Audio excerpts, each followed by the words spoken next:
Good morning student. एक बार फिर मैं आपका टीटीएस क्लासेस में हार्दिक स्वागत करता हूं। और आज हमारा जो टॉपिक रहेगा वो रहेगा मानव स्वास्थ्य। और उसमें हम पढ़ेंगे पीने योग्य जल के गुणधर्म और दूषित जल के दुष्प्रभाव। पहला टॉपिक यही रहेगा अपना। तो देखिए, पीने योग्य जल के गुणधर्म में कि कौन सा जल हमें पीने के रूप में उपयोग में लेना चाहिए। पहला पॉइंट है कि जल में हानिकारक सूक्ष्म जीव नहीं होनी चाहिए, यानी कि उन सूक्ष्म जीवों की उपस्थिति नहीं होनी चाहिए जल में जो हमारे शरीर पर क्या डालते हो, हानिकारक प्रभाव डालते हो। दूसरा है कि जल का पीएच मान क्या हो, संतुलित हो।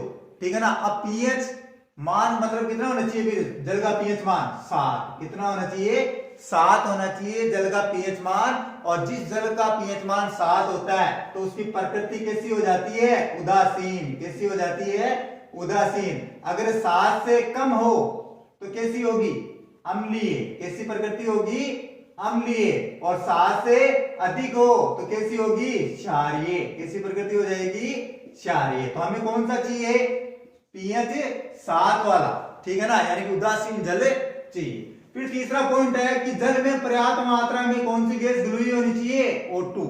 ठीक है ना, कि उस पीने योग्य जल के अंदर अधिक से अधिक मात्रा में कौन सी गैस उपस्थित हो, प्राणवायु गैस O2 उपस्थित हो। फिर है अंतिम पॉइंट कि जल में आंखों से दिखने वाले कण और वनस्पति नहीं होनी चाहिए, यानी कि नग्न आंखों से देखे जाने पर भी अगर हम उस कचरे युक्त जल का हम सेवन करते हैं तो हमारी क्या होगी, मृत्यु होगी। तो उस जल का हमें सेवन नहीं करना चाहिए जिसमें छोटे कण और वनस्पति कण हो। ठीक है। फिर देखिए अगला पॉइंट अपना है कि दूषित जल के दुष्प्रभाव, कि अगर हम दूषित जल का सेवन करते हैं तो हमारे स्वास्थ्य पर क्या प्रभाव पड़ता है। पहला पॉइंट है कि हम दूषित जल का जब सेवन करेंगे तो हम विभिन्न बीमारियों से क्या हो जाएंगे, ग्रसित हो जाएंगे। दूसरा पॉइंट कहता है कि गंदे पानी से कौन सा संक्रमण हो सकता है, वायरल संक्रमण हो सकता है। और इस वायरल संक्रमण से हमें कौन कौन से रोग हो सकते हैं, फ्लू हो सकता है, कोलेरा हो सकता है, टाइफाइड हो सकता है और पीलिया जैसी गंभीर बीमारियां भी हो सकती है। ठीक है ना। अब आपको पता है कि टाइफाइड जो है क्या है, बुखार है। ठीक है ना। और टाइफाइड कौन से वायरस के कारण होता है, साल्मोनेल टाइफी। कौन सा होता है, साल्मोनेल टाइफी। लिख रहा हूं मैं यहाँ पे, साल्मोनेल टाइफी। ठीक है, ये इसका क्या होता है, रोग कारक या रोगजनक। फिर देखिए तीसरा पॉइंट कहता है कि दूषित जल में क्या पाए जाते हैं, जीवाणु भी पाए जाते हैं, विषाणु भी पाए जाते हैं, प्रोटोजोआ भी पाए जाते हैं और कृमि भी पाए जाते हैं। तो इनसे हमें क्या होगा कि हैजा और पेचिस, पेचिस यानी दस्त लगना। ठीक है ना, हैजा और पेचिस जैसी बीमारियां हो जाती है। और हैजा का मतलब मारवाड़ी भाषा में क्या करेगी, तावड़ो लागू। ठीक है ना, तो वो हैजा और दस्त लगना यानी कि पेचिस जैसी बीमारियां हो जाती है। फिर उससे पेचिस दस्त लगते हैं तो शरीर में पानी की कमी हो जाती है, पानी की कमी होती है तो फिर संक्रमण बढ़ जाता है। फिर देखिए अंतिम पॉइंट अपना कि बाला या नारू रोग। ठीक है ना, ये राजस्थान में कभी एक गंभीर समस्या हुआ करता था। ठीक है, तो इस रोग का रोगजनक जो है वो कौन है, ड्रेकनकुलस मेंडिनेसिस। कौन है, ड्रेकनकुलस मेंडिनेसिस है। और ये जो है वो क्या है, एक मादा कृमि है। क्या है, एक मादा कृमि है।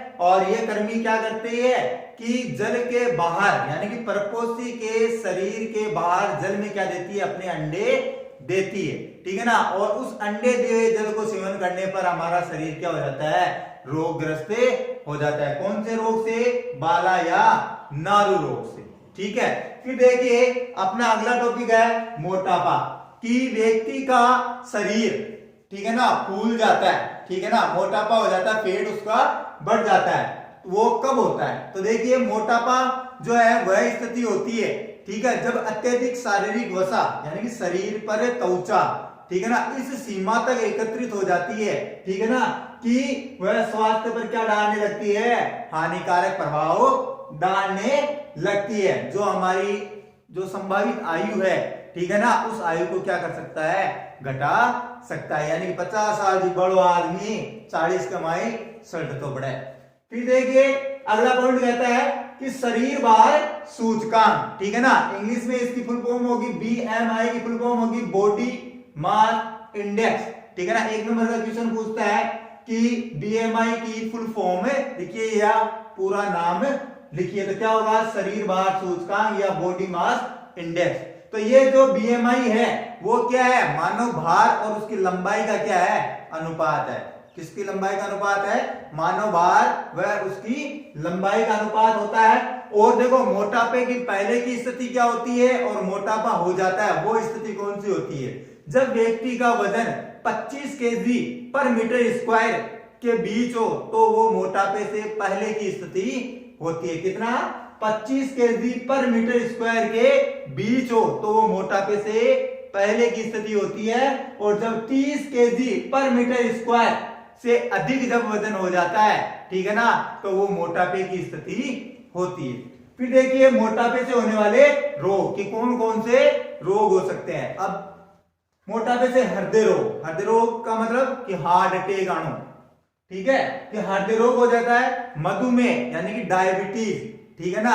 अब देखिए ये रोग मोटापे से भी होता है मधुमेह, और एक और भी इसका कारक है, ठीक है ना, इसके होने का। वो कौन सा है कि जब शरीर में इंसुलिन हार्मोन की क्या हो जाती है, कमी हो जाती है, तो कौन सा रोग हो जाता है, मधुमेह रोग हो जाता है। फिर देखिए निद्राकालीन श्वास समस्या, ठीक है, कि कभी व्यक्ति इधर करवट लेके सोता है, कभी उधर करवट लेके सोता है, यानी कि नींद में श्वासन क्रिया में क्या होती है, परेशानी होती है। कई प्रकार के कैंसर, अब कैंसर बहुत सारे होते हैं, मान लो कि उसको ट्यूमर कैंसर हो जाए, भाई चर्बी ज्यादा चढ़ी हुई होती है तो अधिक चर्बी युक्त शरीर में क्या बन जाती है, गांठें अंदर, ठीक है, तो वो ट्यूमर कैंसर हो सकता है, ठीक है, तथा अस्थि संध्यार्थी रोग, ठीक है। फिर देखिए मोटापे के कारण कि व्यक्ति मोटा कब होता है, ठीक है। नंबर 1 कि अधिक चर्बी युक्त भोजन करना, यानी कि तेलीय पदार्थों का जब अधिक सेवन किया जाता है तो व्यक्ति का मोटापा जो है वो क्या होता है, बढ़ता है, ठीक है। दूसरा है जंक फूड, यानी कि पिज्जा बर्गर खाना, ठीक है ना, बाहरी चीजों का, जैसे यहाँ पे लिखा है कृत्रिम भोजन करना, बाहरी चीजों का अधिक सेवन करना। फिर है कि कम व्यायाम करना, यानी कि परिश्रम कम करना और खाना ज्यादा खाना, ठीक है। और स्थिर जीवन यापन करना, यानी कि परिश्रम बिल्कुल भी नहीं करना, किसको बढ़ावा देता है, मोटापे को बढ़ावा देता है। तो ये आज के लिए बस इतना ही, अगली क्लास में हम मिलेंगे। धन्यवाद, स्क्रीनशॉट ले लीजिए आप।